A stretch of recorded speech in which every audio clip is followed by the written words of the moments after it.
అందరికీ నమస్కారం. రేపు 10వ తరగతి రిజల్ట్స్ రాబోతున్నాం. దాని గురించి కొన్ని విషయాలు మాట్లాడడానికి ముందు రావడం జరిగింది. అందరు కూడా తెలుసు, ఇటీవల ఇంటర్మీడియట్ ఎగ్జామ్ రిజల్ట్ రావడం జరిగింది. కొంతమంది ఆత్మహత్యలు చేసుకోవడము చాలా బాధ అనిపించింది. వాళ్ళు తల్లిదండ్రులు కూడా చాలా బాధలు, చాలా విషయాలు కూడా బయట రావడం జరిగింది. మన హ్యూమన్ సేఫ్టీ వింగ్ ఆఫీసర్స్ ఇటీవల ఆత్మహత్య చేసుకున్న పిల్లల తల్లిదండ్రుల దగ్గర వెళ్ళి అక్కడ జరిగిన కొన్ని విషయాల పైన మాట్లాడడం జరిగింది. ఎగ్జామ్స్ రిజల్ట్స్ అది మన ఒక కెరియర్ భాగం. 10th ఎగ్జామ్ అంటే ఒక కెరీర్ లో ఒక చిన్న స్టెప్. ఈ రిజల్ట్స్ వచ్చే ముందు గానీ రిజల్ట్స్ తర్వాత టీచర్స్ పైన, పేరెంట్స్ పైన జవాబుదారీ ఉంది. ఇటీవల చూసింది ఏమంటే పేరెంట్స్ వాళ్ళ ఆశల్ని వాళ్ళు పిల్లల పైన రుద్దడానికి ప్రయత్నం చేస్తారు. పిల్లల ద్వారా సాధించాలని చెప్పి వాళ్ళు చూస్తుంటారు. అది మంచిది కాదు. పిల్లలకి అట్లా వచ్చింది, మా పిల్లలకి ఇట్లా వచ్చిందని చెప్పి వాళ్ళు మాట్లాడడం కూడా మంచిది కాదు. చాలా మంది వాళ్ళు పిల్లలు కూడా వాళ్ళు ఏమనుకుంటారంటే మనం ఫెయిల్ అయితే సమాజం మన గురించి ఏం ఆలోచిస్తుందని చెప్పి బాధపడుతుంటారు. సో ముఖ్యంగా ఎగ్జామ్స్ వచ్చిన తర్వాత పేరెంట్స్ అందరికి, ముఖ్యంగా టీచర్స్ అందరూ కూడా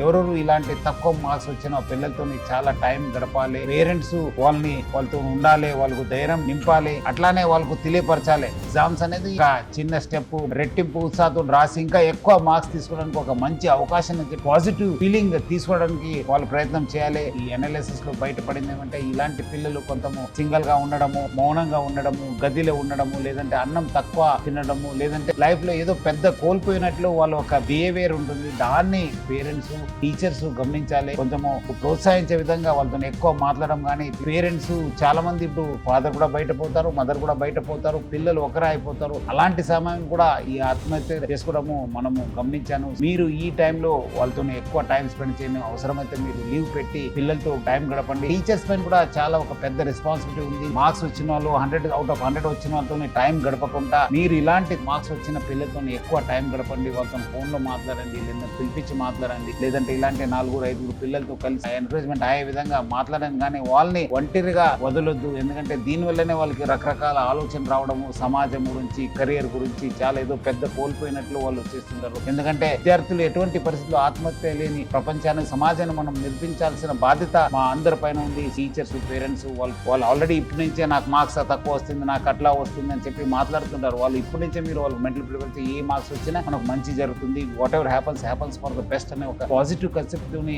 ముందుకెళ్లాలని చెప్పి నేను తల్లిదండ్రులకి, విద్యార్థులకి, టీచర్స్ కోరుతున్నాను. విద్యార్థులు కూడా మీరు పెద్ద సమాజంలో ఏదో కోల్పోయినా అంటే అనుకోవడానికి లేదు. సో 10th మనం అందరూ ఎక్కువ చదువుకునే వాళ్ళందరూ కూడా సక్సెస్ఫుల్ కాలేదు. చాలా మంది తక్కువ చదువుకునే వాళ్ళు కూడా చాలా సక్సెస్ఫుల్ అయిన ఎగ్జాంపుల్ చాలా ఉన్నాం. సో మీరందరూ కూడా ధైర్యంగా ఉండి, అట్లానే మీరందరూ కూడా ఈ ఒక వచ్చే రేపు రిజల్ట్ అందరూ పాస్ కావాలి, మీకు అందరూ కూడా ఉజ్వల భవిష్యత్తు ఉండాలని చెప్పి నా తరఫు నుంచి, హైదరాబాద్ సిటీ పోలీస్ తరఫు